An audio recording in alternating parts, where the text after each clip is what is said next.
Well,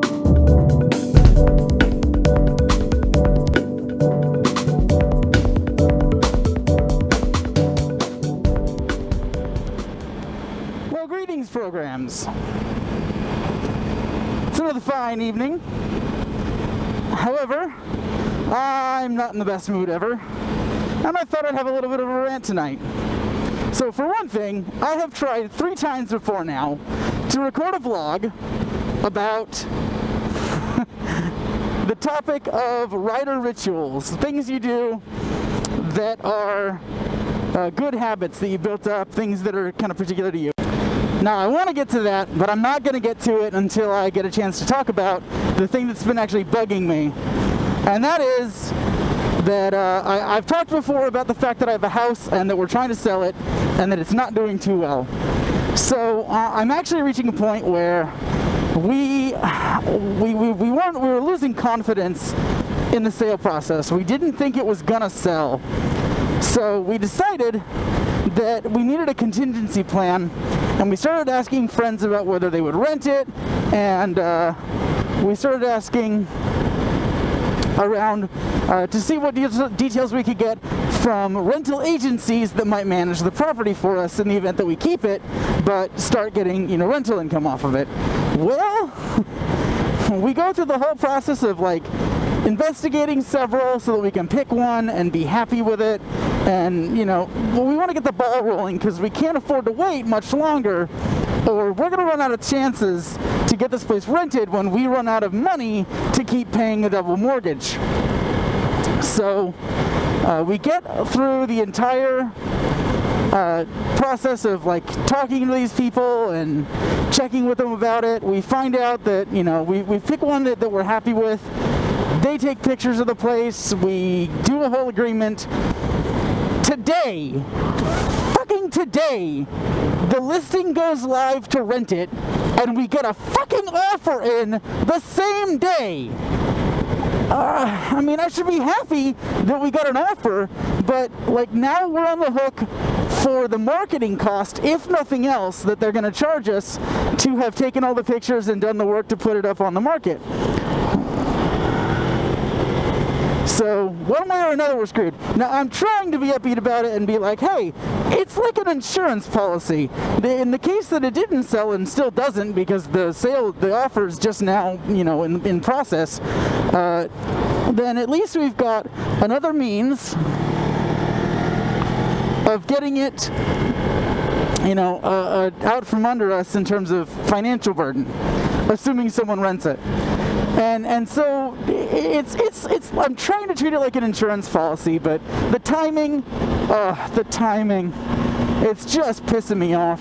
So that's something that I'm kind of working my way through emotionally. It's I want to be happy about this, but we have now had 3 offers before this total, and nothing has worked out. So I'm not going to be overly optimistic. I actually feel like a little bit of pessimism is warranted under the circumstances. And so yeah, we'll see. I'm going to give it some time and try not to just assume that, hey, we got an offer and it'll all work out finally. So there's so much left to do. And best case scenario now, the sale goes through, we can finally sell off the damn condo, and we'll be out a little bit of extra money because of the fees that they're going to charge us from the rental people. And you know what? We'll eat it. If that's what it takes to be out from under that place, we will be happy to be out, basically breaking even, not even making a profit on the sale, just want to be done with it. And if that were the case, if that's how it goes, then, it's still better than it could have been. It still means being back to paying a single mortgage every month. And I'll take it. I will take it.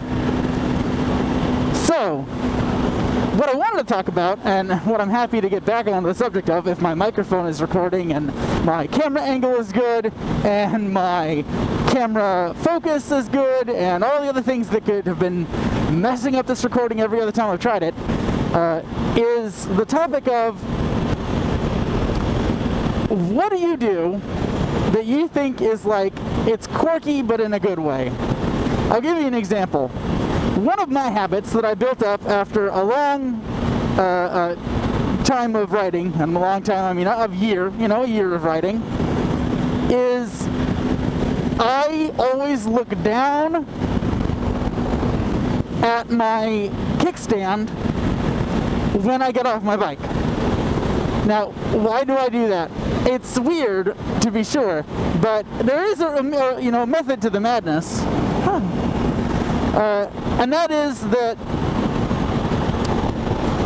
after the one time way back when that I dropped my bike over while getting gas and I just rocked her up off of her kickstand, dude, fucking like worst lane change, double lane drift, no signal, brilliant. Anyway, so after that happened, I was like, that's never happening again. I am not gonna have my bike fall over because I just am not checking. So I've made it my habit. Man, Speed Demon's out tonight. I've made it my habit to always look down and make sure the kickstand's fully forward and exactly where it's supposed to be before I get all the way off. That's one habit. Now the other habit is related to the not once, not twice, not 3 times, but 4 total times that I have left my key in and had my battery die because I'm apparently like mentally handicapped. I don't know what it is, but I did finally stop doing that. I did break the habit, but it took a lot to break the habit. Now when I get off my bike and want to make sure that my key is out, I have a pocket that it must go into in my jacket every time, and I have I pat the pocket to be sure that I've actually put it there.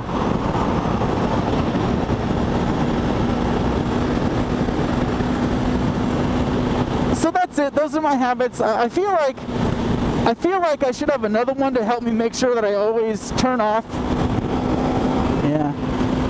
Man, I guess I'm just going to get out of this lane. Apparently, I am not going fast enough for everybody else on the road. I can go faster. It's not a matter of not being able to. It's a matter of not wanting to.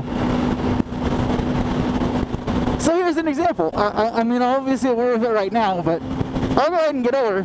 And oftentimes, if I go around a corner or change lanes and I stop thinking about it, I forget to turn off my turn signal. And I feel like a complete doofus driving down the road with my turn signal on like I'm like 80 years old or something. But this is not, I don't know, I don't check my console that often. And I think because I rode for about a year with a busted turn signal, I never built up the right habit from the day one. Why is my turn signal busted? The answer to that is when I toppled over on mile 1, and go watch my rookie mistakes video if you want to see that. The discussion, I'll warn you right now, the video does not have me falling over, so fair warning. But when that happened, I knocked my right rear turn signal off, and when I put it back on, I was lazy and just never fixed the wiring right away. So I didn't fix the wiring for like a year until I did my retro taping and plastidip coat, and that's another good video that you should probably watch. And when I did that, I asked my dad if he'd go ahead and help me fix it, and he did. And it was seriously like 20 minutes to fix that part. I really should have fixed it before then. But as a result, I've got a kind of a shitty habit of like, I just forget about my turn signal. It's just on. And so I got to do something to try and get myself into a better habit of making sure that I actually turn it off. And I don't know what that's going to be, but I gotta come up with something that's a mnemonic or some way to remind myself that it's on and needs to get turned off. Because when I'm in town, it's not like I have a lot of reason to be checking my speed constantly or my rev range. If I'm just like sailing down easy roads at 45-ish, I know exactly how fast I'm going. I can hear my engine sound. I know what rev range I'm in. I don't look down, because why would I? I'd rather actively scan out ahead of me. But the times that I catch it more often are when I'm, you know, actually having to check my speed or make sure I'm not speeding too much. But anyway, that's the topic of rider rituals, good habits. Now, I'm sure that there are bad habits, things that I shouldn't do, but I don't know what they are if I have them. And I'm sure that there are those of you out there who do have bad habits, and maybe you can talk about it in comments. So, discussion topic. What do you do that you think is a quirky but useful thing? And what do you do that is a bad habit that you should probably stop doing? Hit me up. Thanks for watching. Bye-bye.